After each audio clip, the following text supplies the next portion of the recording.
نحمده ونصلي ونسلم على رسوله الكريم اما بعد فاعوذ بالله من الشیطان الرجیم بسم اللہ الرحمن الرحیم الحمد للہ رب العالمین۔ قرآن کریم سورہ فاتحہ اور 30 پاروں کا مجموعہ ہے۔ سب سے پہلی سورت سورۃ الفاتحہ ہے۔ اس سورت کا نام سورۃ الفاتحہ اس لیے ہے کہ الفاتحہ فتحن سے ہے، فتحن کا معنی ہے کھولنا۔ قرآن کریم کو اسی سورت سے کھولا گیا ہے، آغاز کیا گیا ہے، اس لیے اس کا نام سورۃ الفاتحہ ہے۔ اس سورۃ الفاتحہ کا دوسرا نام ام الکتاب ہے، اور اس کی اہم وجہ یہ ہے کہ سورۃ الفاتحہ پورے قرآن کریم کا خلاصہ ہے۔ قرآن کریم میں اللہ تعالیٰ نے 6 مضامین کو بیان فرمایا ہے۔ نمبر 1 توحید، نمبر 2 رسالت، نمبر 3 قیامت، نمبر 4 احکام، نمبر 5 ماننے والے، نمبر 6 نہ ماننے والے۔ اور ان تمام مضامین کو تفصیل سے 30 پاروں میں بیان فرمایا، اور اختصار کے ساتھ اس کو سورۃ الفاتحہ میں یوں بیان فرمایا: الحمد للہ رب العالمین الرحمن الرحیم، اس میں توحید کو بیان کیا۔ مالک یوم الدین، اس میں قیامت کو بیان کیا۔ ایاک نعبد و ایاک نستعین، اس میں احکامات کو بیان کیا۔ صراط الذین انعمت علیہم، اس میں رسالت اور ماننے والوں کو بیان کیا۔ غیر المغضوب علیہم ولا الضالین، اس میں نہ ماننے والوں کو بیان کیا۔ اہم بات یہ ہے کہ ماننے والوں کا ذکر الذین انعمت علیہم ایک ہی قسم کے الفاظ سے فرمایا، جبکہ نہ ماننے والوں کے لیے 2 قسم کے لفظ لائے گئے: مغضوب اور ضال۔ مغضوب جو گمراہ ضد اور انا کی وجہ سے ہو، اور ضال جو گمراہ جہالت کی وجہ سے ہو۔ نہ ماننے کی وجہ 2 ہی ہوتی ہیں، یا علم نہیں ہوتا یا علم ہوتا ہے لیکن انسان ضد کی وجہ سے اس کو قبول نہیں کرتا۔ اللہ تعالی ہمیں صراط مستقیم پر چلنے کی توفیق عطا فرمائے۔ سورۃ البقرہ۔ البقرہ گائے کو کہتے ہیں، چونکہ اس سورت میں گائے کا قصہ بیان کیا گیا ہے، اس لیے سورت کا نام سورۃ البقرہ ہے۔ الف لام میم۔ الف لام میم کو حروف مقطعات کہتے ہیں۔ مقطعات مقطعاتن کی جمع ہے، مقطعاتن قطعن سے ہے، جس کا معنی ہے کاٹنا۔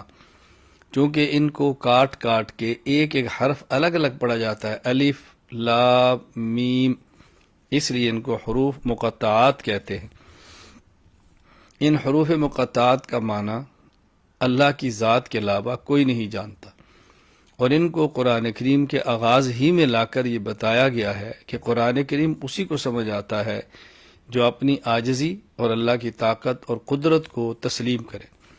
انسان اتنا عاجز ہے کہ قرآن کریم کی سب سے چھوٹی آیت جو 3 حروف پر مشتمل ہے، اس آیت جیسی آیت بھی لانے سے عاجز ہے۔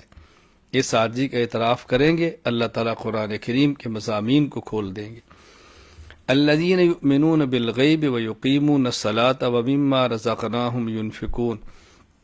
ایمان والوں کی چند ایک صفات کا ذکر فرمایا ہے۔ نمبر 1، وہ بغیر دیکھے اللہ تعالیٰ کی بتائی ہوئی چیزوں پر ایمان لاتے ہیں اور مان لیتے ہیں، جنت، جہنم، ملائکہ، خود اللہ تعالیٰ کی ذات۔ نماز کو قائم کرتے ہیں، پابندی سے نماز ادا کرتے ہیں، اور جو رزق اللہ نے ان کو دیا اسی رزق میں سے اللہ کے راستے میں خرچ کرتے ہیں۔ وَمِنَ النَّاسِ مَن يَقُولُ آمَنَّا بِاللَّهِ وَبِالْيَوْمِ الْآخِرِ وَمَا هُمْ بِمُؤْمِنِينَ۔ منافقین کے اوصاف کو ذکر کیا کہ وہ دھوکہ دیتے ہیں، زمین میں فساد کرتے ہیں، دل کی بیماریاں حسد، تکبر اور حرص کے اندر مبتلا ہیں، احکام الہی اور ایمان والوں کا مذاق اڑاتے ہیں۔ پھر اللہ تعالیٰ نے منافقین کی 2 مثالیں بیان فرمائی ہیں۔ وَإِذْ قَالَ رَبُّكَ لِلْمَلَائِكَةِ إِنِّي جَاعِلٌ فِي الْأَرْضِ خلیفہ۔ اس اللہ تعالیٰ نے آدم علیہ السلام کا خلیفہ اور زمین میں اللہ کا نائب ہونا بیان فرمایا ہے۔ انسان کے لیے بہت بڑا اعزاز ہے کہ اللہ تعالیٰ نے اس کو اجرائے احکام کے لیے زمین میں اپنا نمائندہ بنا کر بھیجا ہے۔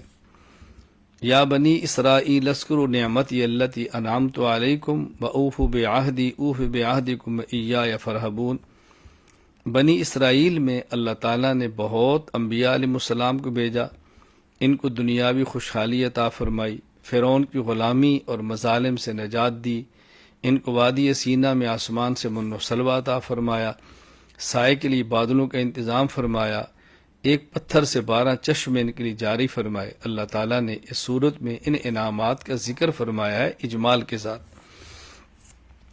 بنی اسرائیل نے پھر حق کو چھپایا، اللہ سے ڈرے نہیں، انبیاء علیہ السلام کو ناحق قتل کیا، بچھڑے کی عبادت کی، اللہ تعالیٰ کے کلام میں، اللہ تعالیٰ کی کتاب میں ان نے تحریف کی، بغض اور حسد کی بیماری مبتلا ہوئے، دنیاوی اسباب و مال سے بے پناہ محبت کی، برے اعمال کے باوجود یہ دعویٰ رہا کہ ہم ہی جنت میں جائیں گے۔ اللہ تعالیٰ نے یہی بات ان کو سمجھائی اور سنایا کہ تم انسان کرو، عقل سے کام لو اور انسان بنو۔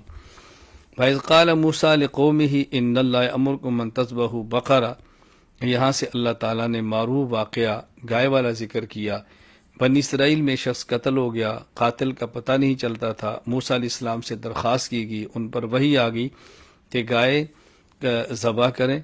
پھر انہیں بہانے لگائے گائے کا رنگ کیسا ہو، گائے کی عمر کیسی ہو، بتایا گیا، اور ان نے گائے کو ذبح کیا۔ ذبح شدہ گائے کا ایک ٹکڑا مقتول کے ساتھ لگایا، اللہ تعالی نے مقتول کو زندہ کیا اور اس نے بتایا کہ میرا فلاں قاتل ہے۔ بہت سارے لوگ اس وقت قیامت کے دن کے اٹھنے کا انکار کرتے تھے، تو اللہ تعالیٰ نے ان کو بتایا کہ دیکھو جس طرح یہ شخص زندہ ہوا اور بتایا، اللہ تعالیٰ اسی طرح قیامت کے دن سب کو اٹھانے پر قادر ہے۔ فما انزل علی الملکین ببابل ہاروت و ماروت وما يعلمان من احد حتى يقولا انما نحن فتنة فلا تکفر۔ ہاروت اور ماروت، ان کا قصہ بیان کیا، یہ 2 فرشتے تھے، اللہ تعالیٰ نے ان کو امتحان کے لیے بھیجا، یہ جادو سکھاتے اور بتاتے کہ تم نے جادو نہیں کرنا، اس انسان کفر کے اندر مبتلا ہو جاتا ہے، یعنی کفر تک پہنچ جاتا ہے۔ اور جادو میں اور وحی میں فرق کیا ہے، اس کو عملاً سمجھانے کے لیے اللہ تعالیٰ نے یہ 2 فرشتے نازل فرمائے۔ یا ایھا الذین آمنوا لا تقولوا راعنا وقولوا انظرنا واسمعوا وللکافرین عذاب علیم۔ اس آیت میں ایمان والوں کو بتایا کہ وہ کلمات نہ کہو جو کلمات شبہ کے اندر ڈالیں۔ یہود کی گندی عادت یہ تھی کہ وہ رسول اکرم صلی اللہ علیہ وسلم کو راعنا کہتے، اور راعنا کہتے وقت اپنی زبان کو تھوڑا سا ٹیڑھا کر کے یوں کہتے راعینا۔ راعی کا معنی ہوتا ہے چرواہا، تو مسلمان بھی ان کو دیکھے راعنا کہتے، تو مسلمانوں کا مقصد یہ تھا کہ رائنا یعنی ہماری طرف توجہ فرمائے، لیکن یہود رائنا کہتے تو ان کے ذہن میں ہوتا کہ ہمارے چرواہے الیاذ باللہ، تو مسلمانوں کو ایسا لفظ استعمال کرنے سے منع کر دیا گیا جو شبہ کے اندر مبتلا کرتا ہو، اس لیے فرمایا کہ تم رائنا کہنے کی بجائے انظر نہ کہا کرو، تو یہ تمہارے لیے زیادہ بہتر ہے۔ وَلِلَّهِ الْمَشْرِقُ وَالْمَغْرِبُ فَأَيْنَمَا تُوَلُّوا فَثَمَّ وَجْهُ اللَّهِ إِنَّ اللَّهَ وَاسِعٌ عَلِيمٌ۔ یہودیوں کا قبلہ بیت المقدس تھا، مشرکین بیت اللہ کعبہ کو قبلہ مانتے تھے، مسلمان بھی بیت اللہ کی طرف رخ کر کے نماز پڑھتے تھے، اور تو یہودیوں کو اسے تکلیف ہوتی کہ مسلمان مشرکین والا کعبہ بیت اللہ کیوں قبلہ بناتے ہیں۔ کچھ وقت کے لیے اللہ تعالیٰ نے مسلمانوں کو بھی بیت المقدس طرف منہ کر کے نماز پڑھنے کو حکم دیا، تو اسے یہود بہت خوش ہوئے اور کہنے لگے دیکھو مسلمان نے ہمارا قبلہ مان لیا، آہستہ آہستہ ساری باتیں ہماری مانیں گے۔ اللہ نے فرمایا کہ مشرق اور مغرب اللہ کا ہے، اللہ جس طرف چاہے حکم دے دیں، اس میں تمہیں خوش ہونے کی ضرورت نہیں ہے۔ یہاں ایک مسئلہ یہ بھی سمجھ آیا کہ جس طرف بھی انسان چہرہ کرے وہاں اللہ موجود ہے، یعنی اللہ تعالیٰ خاص عرش پر یا کعبہ کی طرف نہیں، بلکہ اللہ تعالیٰ ہر طرف اور ہر جگہ موجود ہیں۔ اللہ تعالیٰ اپنے موجود ہونے میں خاص جہت اور مکان کے محتاج نہیں ہیں۔ وَإِذِ ابْتَلَىٰ إِبْرَاهِيمَ رَبُّهُ بِكَلِمَاتٍ فَأَتَمَّهُنَّ قَالَ إِنِّي جَاعِلُكَ لِلنَّاسِ إِمَامًا۔ اہل کتاب حضرت ابراہیم علیہ السلام کی عظمت کو تسلیم کرتے اور اپنی نسبت ان کی طرف کرتے، اور مشرکین بھی اپنی نسبت ابراہیم علیہ السلام کی طرف کیا کرتے تھے۔ اللہ تعالیٰ نے بتایا کہ ابراہیم علیہ السلام کو اللہ نے امتحان کے اندر ڈالا، کئی ایک امتحانات ان کے لیے، ابراہیم علیہ السلام تمام امتحانات میں کامیاب ہوئے، تو اللہ تعالیٰ نے ان کو امام، رہنما اور مقتدا ہونے کا اعزاز بخشا۔ تو ابراہیمی تو وہی ہو سکتا ہے جو حضرت ابراہیم علیہ الصلاۃ والسلام کی ملت پر چلے، ابراہیم علیہ الصلاۃ والسلام کی ملت کے مطابق زندگی گزارے۔ وہ شرک پرستی سے بیزار تھے، کبھی زندگی میں جھوٹ نہیں بولا، ہمیشہ اللہ ہی کے سامنے سر جھکایا۔ تو تم بھی اسی طرح کرو، اگر تم ابراہیمی ہو۔ تو یہ درس دیا گیا۔ فَإِنْ آمَنُوا بِمِثْلِ مَا آمَنْتُمْ بِهِ فَقَدِ اهْتَدَوْا۔ اس آیت کریمہ میں صحابہ کرام کا بطور خاص ایمان میں معیار حق ہونا بتایا گیا کہ صحابہ کرام معیار حق ہیں، عقائد میں، ایمان میں، اعمال میں بھی معیار حق ہیں۔ اس کا ذکر آگے پارہ نمبر 11 کے اندر آئے گا۔ تو صحابہ کرام معیار حق و صداقت ہیں، وہی عقائد قابل قبول ہوں گے جو صحابہ کرام والے ہیں۔ جو صحابہ کرام والے عقائد پر نہیں چلتا وہ غلط ہے، گمراہ ہے۔ صحابہ کرام والے عقائد کو اپنانا بے حد ضروری ہے۔ اللہ تعالی ہمیں صحابہ کرام رضی اللہ تعالی مجمعین کے تمام عقائد اپنانے کی توفیق عطا فرمائے۔ وآخر دعوانا ان الحمد للہ رب العالمین۔